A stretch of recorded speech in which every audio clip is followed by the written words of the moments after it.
everybody, and welcome to the session on the business of the creative economy, the business of creativity, right here at the Do Business Jamaica Virtual Investment Conference. It is a pleasure to have you join us.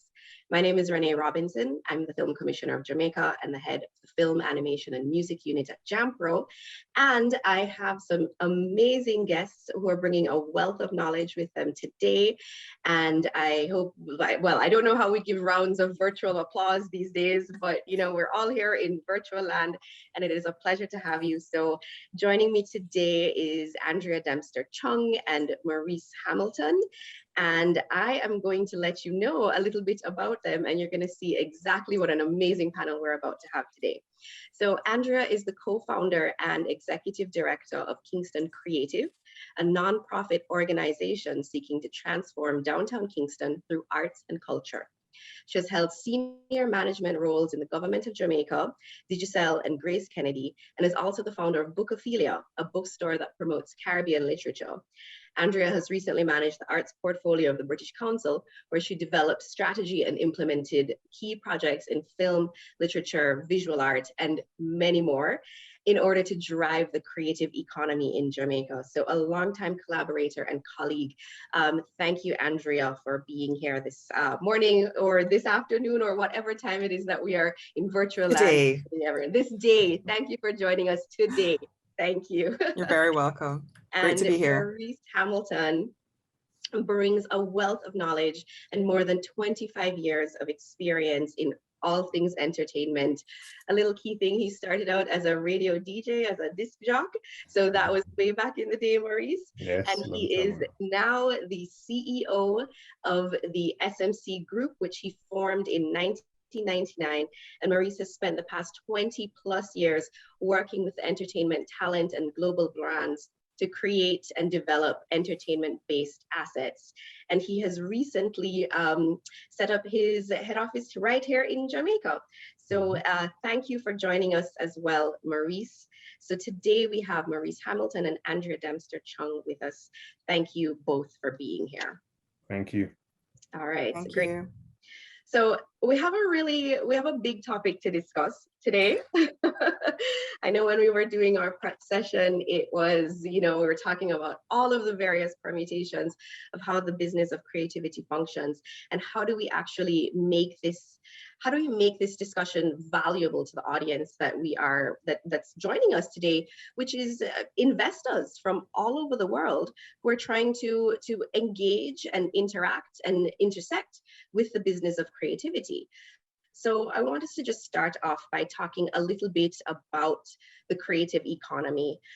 What does that actually mean? What does that refer to? What are we talking about when we say the creative economy? I know we're using terms, there's orange economy, we're using the creative economy, we use the cultural and creative industries. There's all of these various terms. So let's just start off by setting that playing field level. What do we refer to when we're talking about the creative economy? Why is this a business, and why is that important or not?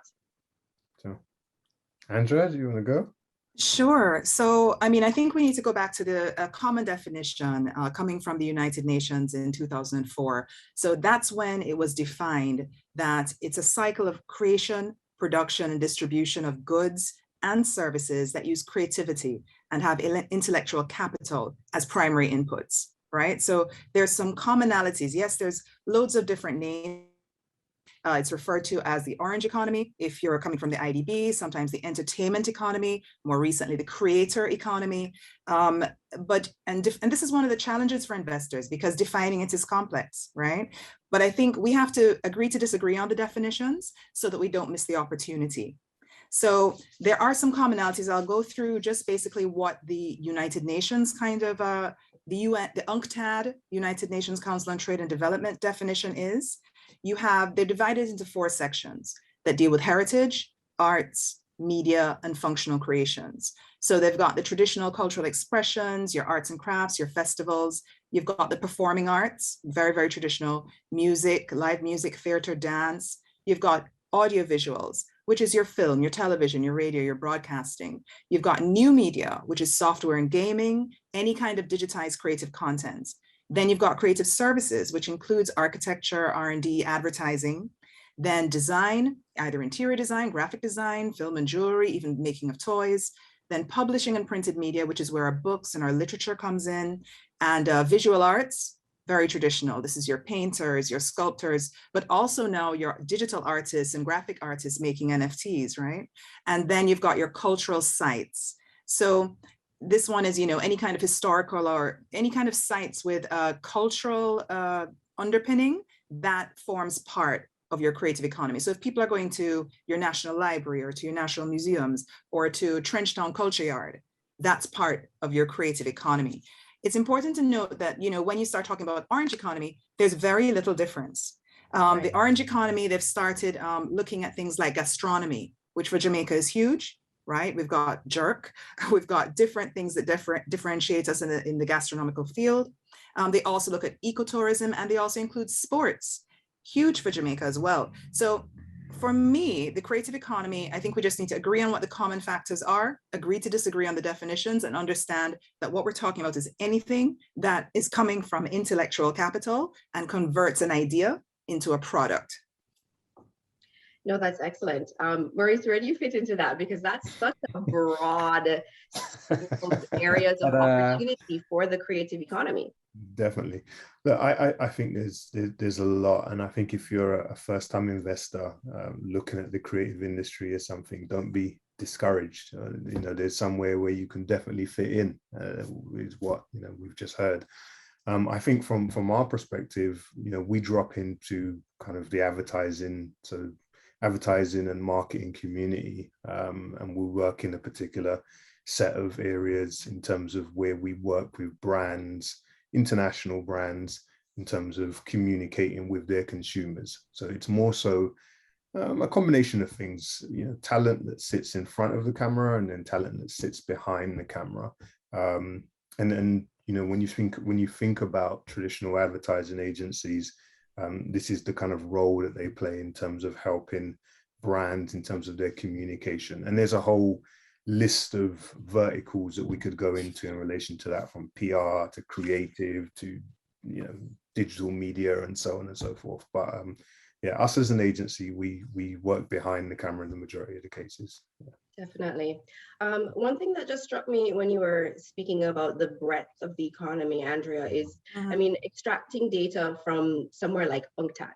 The fact that this is an industry and an economy that has a process of being globally monitored, that has specific economic impact data that is used to assess whether or not it is successful or growing.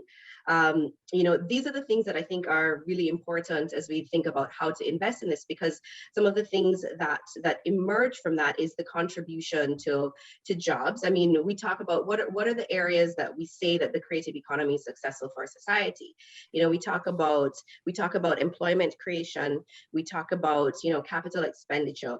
We talk about in the film industry, we talk about GVA, gross value add. We talk about film production expenditure. So all of these different econometric tools that are used to describe all other sectors are also used in the creative economy. Absolutely. And like a firm like Ernst & Young that everybody is familiar with, their last report was that the creative economy generated globally 29.5 million jobs and $2.253 trillion worth of revenues. And that's 3% of the total world's GDP. So there is data globally around it. There's data, then you drill down. So the UK has their set of data on what they're tracking. The US has their set of data on what they're tracking. National Endowment for the Arts, and of course, DCMS, they all produce their various reports.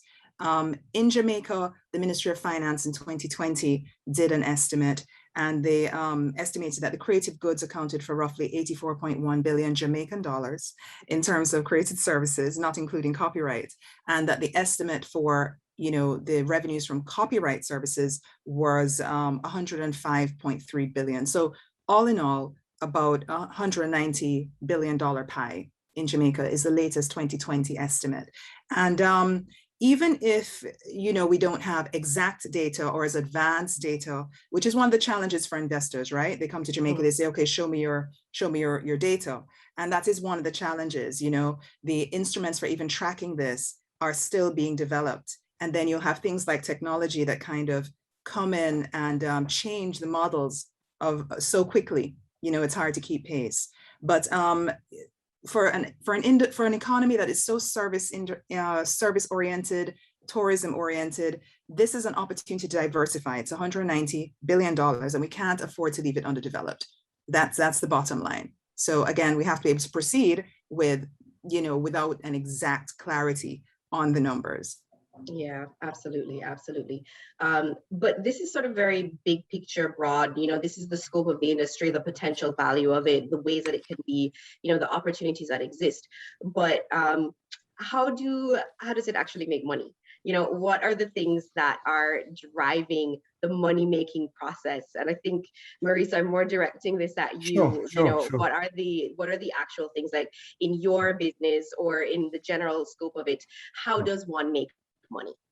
And I think, look, we've just spent a little while talking about the opportunity that exists in Jamaica in relation to, you know, from an economic standpoint, and the numbers have been quoted and so on and so forth. But, you know, I do zero business in Jamaica in relation to our team is solely working on international business. Mm-hmm. So I have a creative team that is, you know, world class, that services our international business, right? And so, you know, I wouldn't want people to listen to this today and believe that the size of the pie in Jamaica is extremely small and say, oh, well, no, in comparison to what I could do in another market, it just doesn't make sense. Because if you looked at it from that perspective, it is very small. But what I've bought into is the creative industry and how we can export that creative genius out to the rest of the world. And then it opens up to the numbers that were originally quoted in terms of those global figures. And,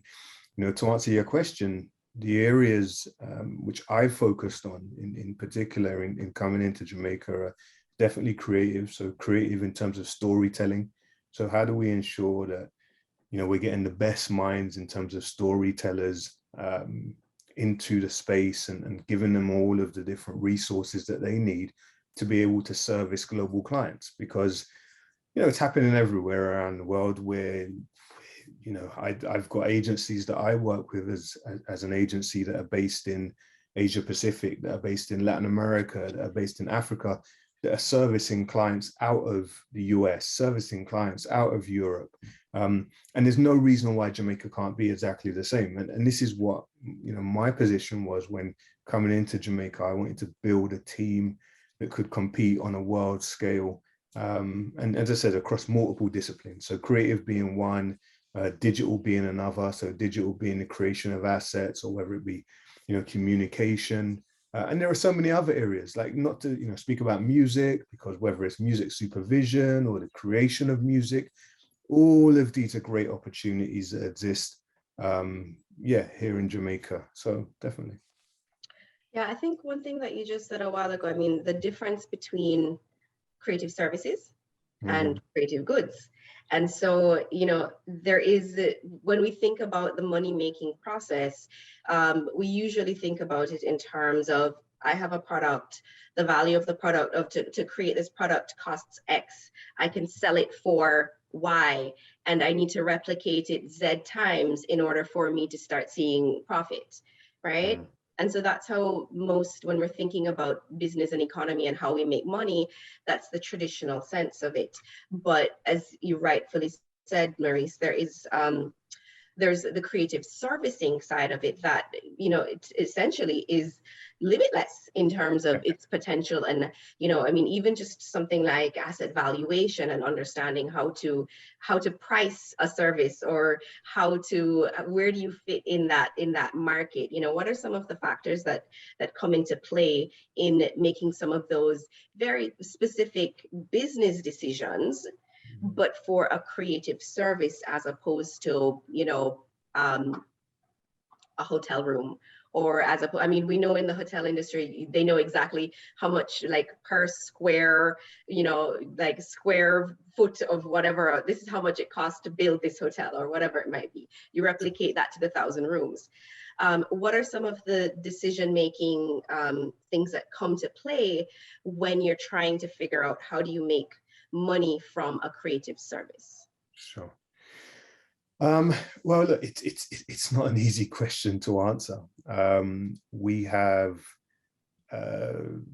such a mixture of different services that are priced based on where geographically the client sits, the size of the problem that we're trying to solve. So there's no kind of one blanket approach to things. So I'll give you an example.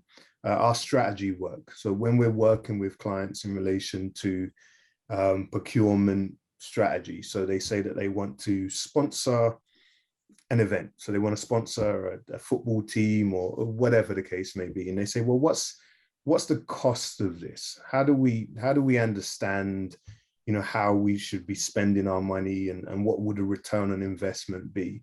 And we look at those types of things and we could say, okay, it depends on what the objectives are. So for them, in terms of, okay, is it they're looking at, their reach in terms of increasing reach and so many other different variables. I say all of this to say that there isn't one kind of formula to pricing when it comes to clients. That doesn't exist.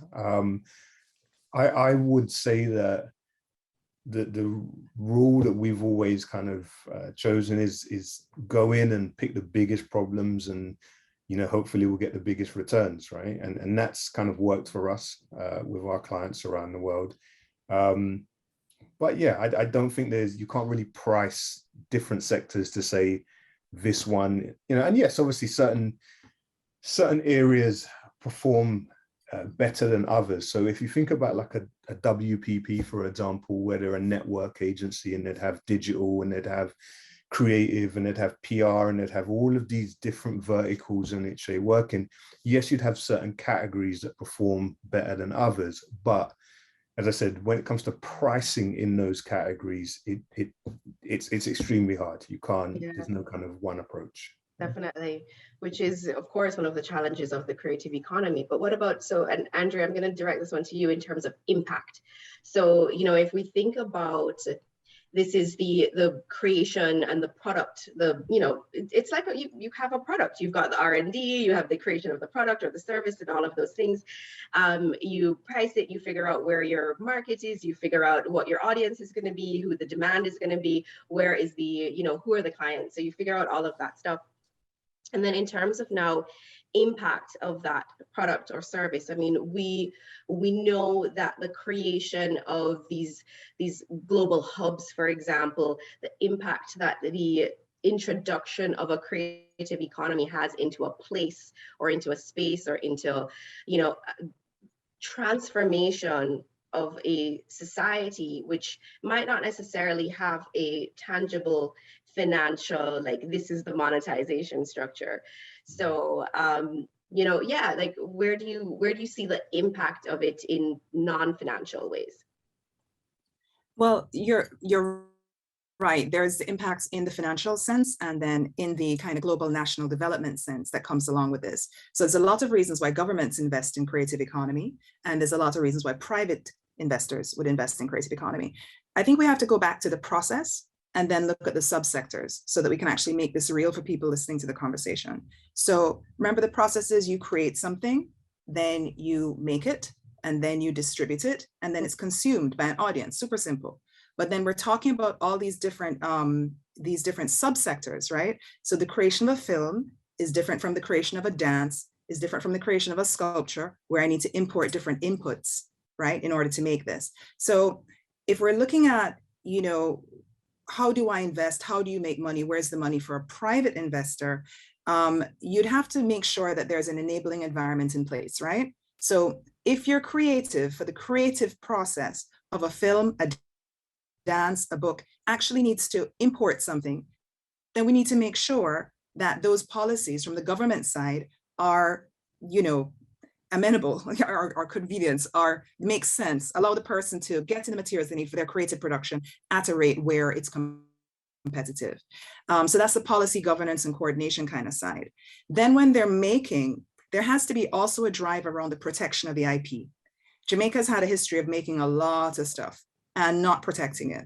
And we have a whole generation of creators now who, are not seeing the benefits of their world famous music that they've created. So that copyright, that preservation of private economic rights is really important for the creator and for anybody who invests in them. And I have to say, there's a real push in Jamaica now around IP, around trademarks. We've even just amended the Trademarks Act, right, through the Ministry of Industry, Investment, and Commerce, right, so that we are ready for the Madrid Protocol, right? And they're just at the final stages. And that means that a Jamaican who copyrights something, it's copyrighted in a bunch of different countries. So we are absolutely focusing on that copyright, which is the making part. In terms of dissemination, technology has upended all of that. I mean, there's a whole new trend coming, a new wave with the blockchain and, disaggregated dissemination of stuff. But even now, simple things like e-commerce, COVID has accelerated that for Jamaican creators. A lot of creators are now using technology to distribute their stuff. And also we're able to now reach global audiences. So whereas a maker before was just reaching whoever maybe visited Jamaica or whoever heard of them, now it's global. It was always global for the music, but for the other areas, it's now increasingly global. So there's lots of positive things there in terms of an enabling environment for private investors. There's even, I'm speaking to you from the Creative Hub downtown. So there's a little nascent creative cluster happening in downtown Kingston. And that asset of place, a cultural heritage art district kind of place, is also part of the enabling environment. Human capital, we haven't touched on, but Jamaica is rife with creative people. This is the one thing that I think we have, head and shoulders above other markets, other Caribbean nations, other global, highly developed nations. We have so much talent in all of these areas. So the raw talent, the human capital, and now we're actually investing in the education of these creatives as well. So, and then we're using technology and innovation as a driver of these things. And the IDB has been investing in these programs to make sure that we are bringing create and tech together. So there's a whole 3-year create tech program that is also pushing. I think the trust index is another thing, and that taps into our formalization issue. We were highly informal in how we were structured. And now with trust and building communities of creatives and having industry associations, there's a lot in place in terms of that community building, that openness, that tolerance, and so forth. Even databases, now we're collecting data on who the creatives are. And as any investor knows, you need that data in order to make good decisions. So from the private side, super important. From the public side, I think there is an understanding that, investing in Jamaica's creativity does bring, art can be used for social and economic transformation. And so we can see how marginalized communities with all that raw talent, if they're enabled, if they get access, then that turns things around for these communities. And that has impacts on, the social environment of Jamaica. It has impact on our crime. It has impact, lots of far-reaching benefits as people get jobs, get employment, and can lift themselves out of poverty. So so on both sides, I think there's reasons to invest, the financial and the non-financial. Absolutely. And to be honest, we've been working in these fields, together for a good number of years now. And just even in my own experience, I've noticed a very specific shift in the past, 5, 6, 7 years or so, in terms of how some of these embedded structures are transitioning, what the impact has been on both local and international investment coming into these types of markets, and actually understanding what the potential outcome could be. So all of those reasons that you listed, Andrea, Maurice, are those the reasons that you decided to move your company to Jamaica? Yes, plus lots more. As Andrew said, there's great opportunities in Jamaica.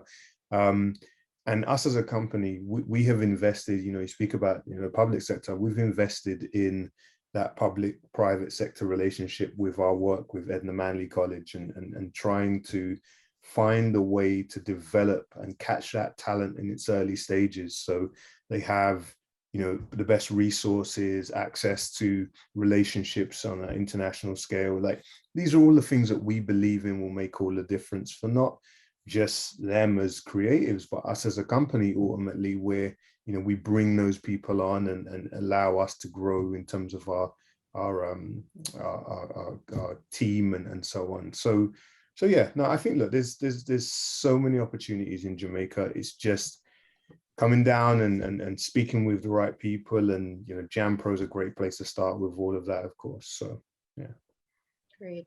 Yeah, I think the ecosystem, you know, I mean, this is kind of where we've been dancing in this conversation, is that the ecosystem needs to all be able to be going in the same direction at the same time, right? And so moving the talent, we spoke about talent and workforce development, and just that idea that really creativity is a competitive advantage for Jamaica in a way that other countries would identify other, you know, very like resources as their competitive advantage. You know, Maurice, you mentioned that Jamaica, the market is really small here. I mean, it is tiny. You can't expect to be able to utilize what exists in Jamaica to be the base of your business. You have to be able to think globally about how are you going to increase that business? How are you going to export? How are you going to tap into global markets? How are you going to utilize that public-private framework? So all of that. So there's the workforce and the talent development, but the creative, that embedded, that je ne sais quoi, like there's something about this Jamaican populace that has that creativity that is embedded in us, that is in fact our competitive advantage, and that is, my opinion, going to future-proof this country. And what it is that we need to do, how do we create that ecosystem that is going to allow that to be built, allow it to be fostered and monetized, allow it to become something that Jamaicans can make money from their art, from their activity in the creative economy, because people are making money everywhere else in the world with these things, right? You know, we're not reinventing any here. We're not creating things that don't exist. I was telling you guys a story about a couple of years ago, we took a group of investors on an investor tour to LA. So this was with the Film Commission. And, you know, it was maybe about 10 or so local financiers representing commercial banks, private capital, wealth management entities, high net worth individuals. So, you know, like the key players who we think should be with us to be able to transition and to turn this into an investor-friendly society, to help us make that move. And one of the things that really struck me, and I think many of the persons on this trip, was, you know, we had meetings with Netflix and HBO and Lionsgate, and, you know, but we also had meetings with commercial banks that had a media and entertainment division. So literally having a media and entertainment division within a mainstream entity that was geared towards debt, equity, investing, geared towards identifying financial opportunities for getting money into the creative economy, in a way that we are starting to slowly see those transitions happening here, where some of those building blocks that happen in other jurisdictions that have allowed them to advance in their creative economy, we're starting to see a lot of those things happen there. And so we're now able to couple that talent as our competitive advantage with an ecosystem that has the right pieces in place in order for it to advance and for us to be able to monetize these structures. So I think we really are in a very lucrative time right now for Jamaica, a very, very lucrative and rich and bountiful time in which we're starting to see a lot of things shifting. Andrea, you mentioned that move towards technology, and, you know, I know a lot of these things that are happening with Createch and with the Kingston Creative Hub, and I know our background are blurred, but you are in the podcast space. And I think this is the first podcast space in Jamaica that was set up and established for the creative economy. So kudos to Kingston Creative for that. And, you know, I've been down there. It's great. It's awesome. I love it. Thanks for the shameless plug. We appreciate it all the time. No problem. She's not paid, people. She's not being paid. But I love that space. But I totally agree with you in terms of the ecosystem, that there are definitely things that are, you know, coming into play in terms of, you know, people investing in venues, training, databases. So all the right pieces of the puzzle are coming together from where I sit. There's 6 key areas that need to be developed in terms of the ecosystem, and good positive change is happening. Yeah, no, that's great. So I think we're definitely in a good space. I think now is the time for anyone out there who has, you know, had some interest in dabbling in the creative economy, in investing in it, in monetizing, in be able to identify opportunities. There's a lot that's happening in Jamaica right now in terms of those opportunities. And, you know, just even if we think about the top, when we spoke about the breadth of all of the different scope of the creative sectors, how they function, what are the different streams of monetization for these various structures and these various sectors. There's a lot that is happening right now that's shifting. There's a very, very mobile space right now for Jamaica. Yeah, I just wanted to kind of throw in, there was a recent conference, right? Creativity, Culture, and Capital. It's a thing done by Nesta and a couple other people. And it's about investing in the global creative economy. And they've been signposting us to where internationally investment is taking place in the creative economy, like music festivals in South Wales, UK, architecture in Lahore, India, food in Lebanon, fashion in the USA, dance in Indonesia, gaming in the USA, NFTs, Latin America. And then I wanted to kind of just give our audience a little bit of a hint in terms of, you know, where those hot spaces are for us locally. Would that be okay?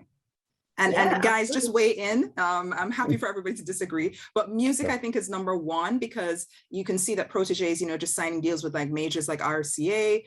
We have long been an innovation center in music. You know, Popcorn, Drake. I mean, we could go on, but music definitely checkbox, and there's that whole new reggae renaissance happening.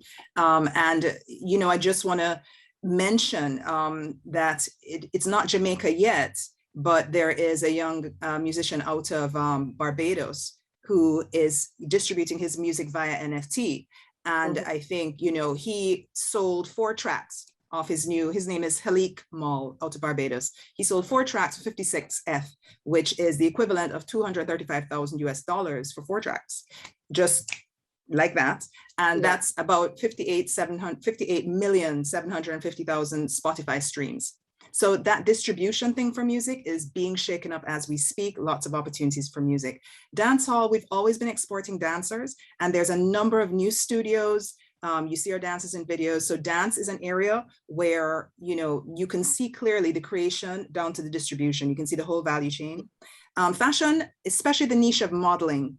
I think, you know, we've been kind of sleeping on how Saint International has been going abroad and just like killing it globally, internationally for years. So there is a wealth of modeling talent here, and a way to actually groom and get them down the pipeline. In terms of video games, what's coming up now is trends around culturally relevant video games, and like Street Boy, there's a Jamaican Gaming Association. And so we have some games that are coming up that are interesting. That's a hot space. Then film and animation, of course, Renee, I don't even have to mention, but we're winning awards left and right, nods at Cannes the other year, you know, a couple of years ago.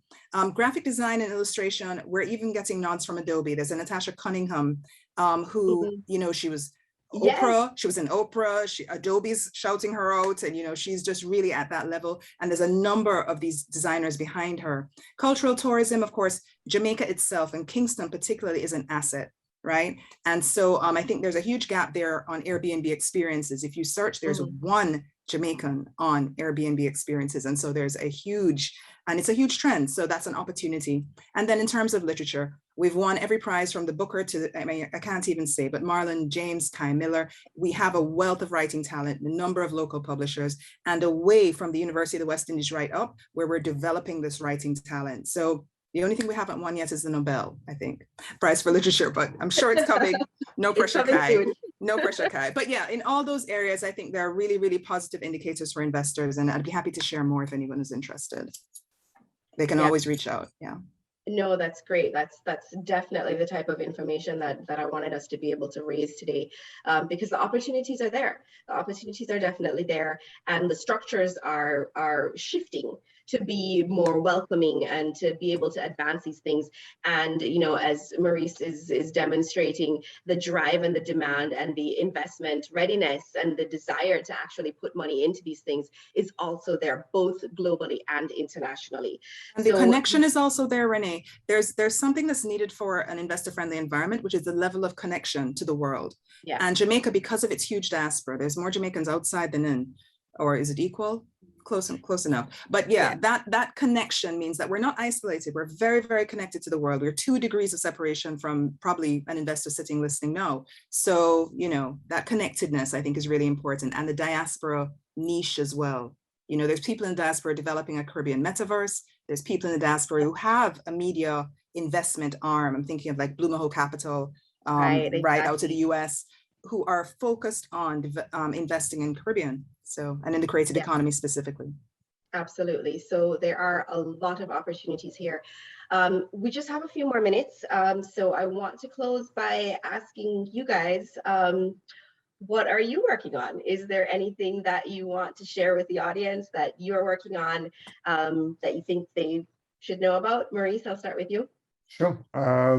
So as an agency, as I said, we continue to invest in Jamaica and develop a team, as I said, that will service the international community in terms of advertising and brands.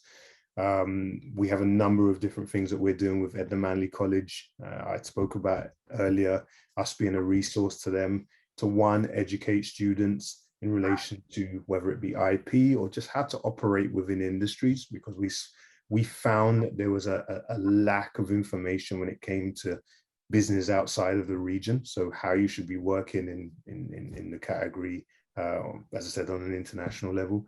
So working with Edna Manley, developing and recruiting more and more staff. So we're actively looking for people to come on and aggressively doing that. So, if anybody's listening in that is in the creative space, then please get in touch with us. And yeah, a number of things, from our side, we have, global clients like the Coca-Cola Company and Unilever and Diageo and so on. So the opportunities are there in terms of tapping into some of the biggest brands in the world, but we just want to make sure that we're, getting that talent in and getting them ready for the opportunities that exist.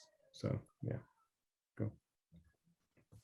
Yeah, so I guess what we're up to is more on the side of developing the ecosystem. So, we're heavily investing in placemaking in downtown Kingston, developing that art district. We're also working with the community, huge people talent in the community. So lots of community engagement, building the creative community and the downtown Kingston community.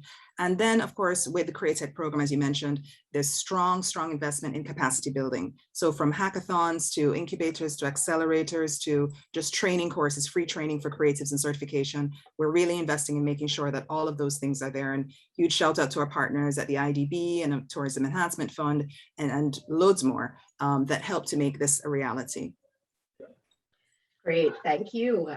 So there you have it. I hope everyone had an amazing conversation today, learned a lot, and there is so much more. There's a lot of opportunities here in Jamaica in the creative economy. We went through the business of the creative economy today. We talked a little bit about where why is this important? What is the impact? How does it function? How does it work? And, and what is the outcome? And of course, the opportunities that are available right here in Jamaica for investing in the creative economy.